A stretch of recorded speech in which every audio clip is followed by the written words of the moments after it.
the very first match for the WWE Women's World Championship. Liv Morgan versus Rhea Ripley.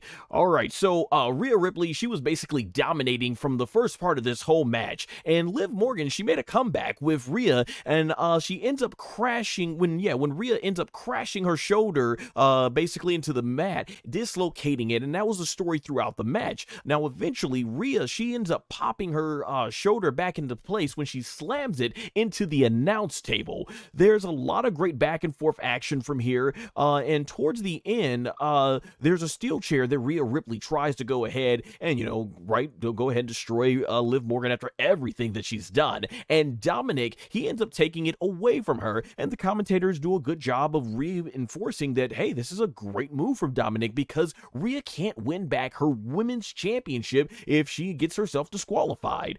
This, after all, is not the Seth Rollins referee rules that we would see later in the night. But however, this ends up taking quite a play into the, this ends up taking quite the turn, if you will, as the match goes on. So from here, Dominik actually throws in the steel chair, and Liv Morgan's able to hit the Oblivion to Rhea Ripley onto that chair. Very similar to the way that Liv Morgan actually won that championship against Becky Lynch. And of course, this leads to Liv Morgan getting the 1, 2, 3. And a lot of the commentators are playing up, is this accident? But as we can see to some of the camera shots they had, you see Dominik is kind of smirking. And I think a lot of us longtime WWE fans, we knew exactly where this was gonna go. And well, next thing you know, while Liv Morgan is on the ground getting her championship, it is Dominik who picks her up and goes ahead and plants a big wet one right on her mouth. Hard kiss right in front of Rhea Ripley, and Rhea is livid, angry, everything you could think of to describe how angry she was. And this is where you're getting Dominik smiling, and the commentators, they just go all off. They clearly took advantage that they were not on Fox to get completely censored and blacked out, throwing every swear word from S-bombs that they could imagine, and we end up getting the crowd is chanting boos for Liv and Dominik. So Dominik and Liv, they walk off, and Dominik flips off the crowd, and it was basically all a setup.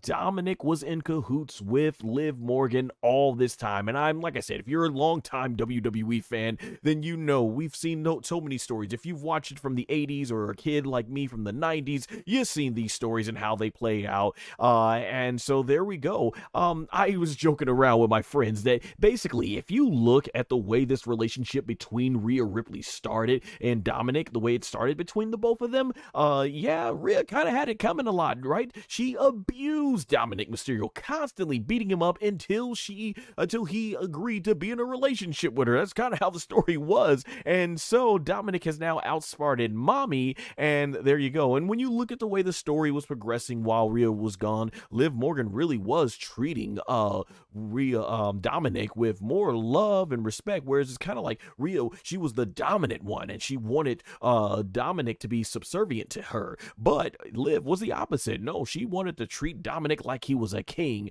and he even got more success defeating his father for the first time under Liv Morgan's guidance compared to Rhea Ripley. So I'll talk more about on why I think it was time for Rhea, obviously in stuff, and where they're going with Damian Priest a little bit later, as it plays into that story as well. And this, of course, led to Damian Priest and Finn Balor. Man, they were having this whole back and forth, and Damian was just livid with what was going on with Dominik Mysterio, and they couldn't find him for the rest of the show. So overall, this was good, and I think it was the right outcome, because you just can't have Rhea Ripley come back and defeat Liv Morgan, and the story's done. You go on to the next thing. No, this is one of the hottest stories they've got going on in WWE, and I think Liv Morgan, booked under Triple H as champion, has been far more effective in terms of being more entertaining and being able to live up to her true potential of what you can do as a performer, compared to the last time that Vince McMahon had booked her as the champion. So I'm loving this story. This story is hot right now in WWE, so you might as well keep it going, as you can now play up this for the entire fall, as this now submits Rhea Ripley as a babyface, and hey, this can lead to the women's Hell in a Cell match at Bad Blood, and you have